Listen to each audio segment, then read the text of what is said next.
I had to learn how to be a mentor. It was tough because usually I was just the guy who was just gonna be out there and do his thing. But now I had to be a leader. I was not a rookie anymore. Or I had to lead the guy, and to be able to do that, you got to put your ego on the side, and you got to learn how to work on your communication skills. I Mm-hmm. was a very intense guy.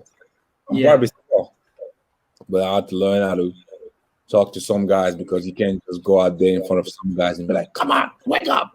Some Yeah. guys, maybe sometimes you need to call them during weekends, like, "Yo, let's go eat lunch. You want to have a drink with me?" To build that connection, this confidence, know how to talk to guys. You know, that's what I had to learn that year. Because if I just went out there and did my thing, okay, I'll score 30, 40 a game, but how about the cohesion? How about the rest of the guy? The guy will be frustrated. We won't have this cohesion. And I learned that I couldn't win by myself. Basketball was a 5-on-5 game. And then Mm-hmm. when the first five guys are out, you need the bench to do the same job. Yes. And when I learned that, and things started getting better for us. Like at Ateneo, they already had the same core. They didn't lose anyone. Mm-hmm. And they somehow kind of had the glitch of what we do for Mayhem. So I feel like with the experienced players that they had, it was a great final to me. They deserve to win, and you know what do you want me to say? Look at the players right now; they're doing great for the national team. But what I learned the most was about being a leader, leading guys, communicating better, and being there for them during ups and downs. What was the experience that really solidified or exemplified your leadership in the team? Like, was there a certain point of the season where you needed to step up more in order to keep the team intact and focused on the goal? Because yeah, there were a lot of young players that maybe needed guidance from you, and of course, they'd look up to you because you're like the best player in the team. Where I have to step up more was usually talking to the guys about after I'm in a game. We lost this one game, right? Was it against Ateneo? We lost one or two games.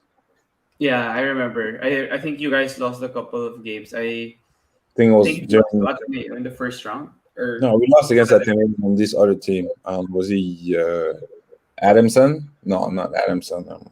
We lost FU. against Bobby. If you lost against this other team, Mm-hmm. I went up to the guy. I said, "Yeah, it's just part of the game. That means that we're human. We're not invincible. Things can happen. So how are we going to react from that? Are we going to get better? Are we going to play better?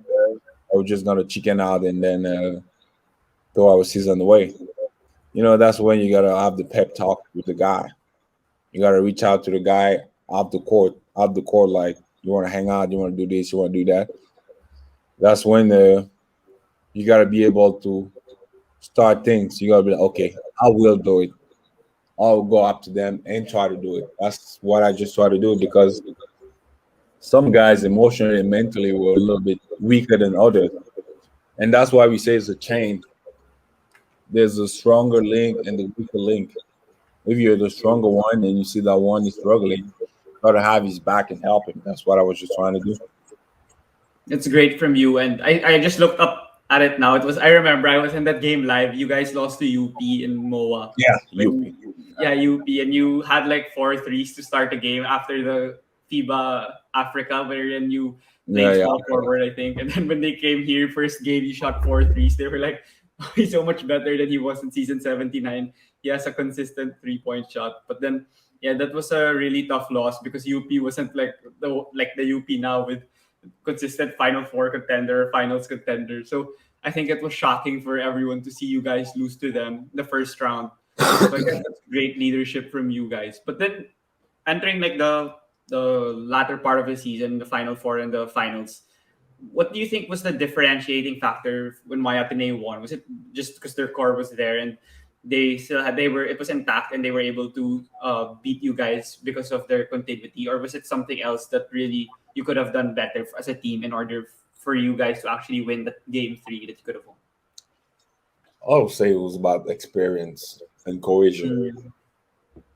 because Ateneo had the experience, they had the cohesion because they still had the same core, same coach, and us we lost like 3 or 4 important players: Julian Sargent, Jerome Tang, Thomas Torres, Perkins.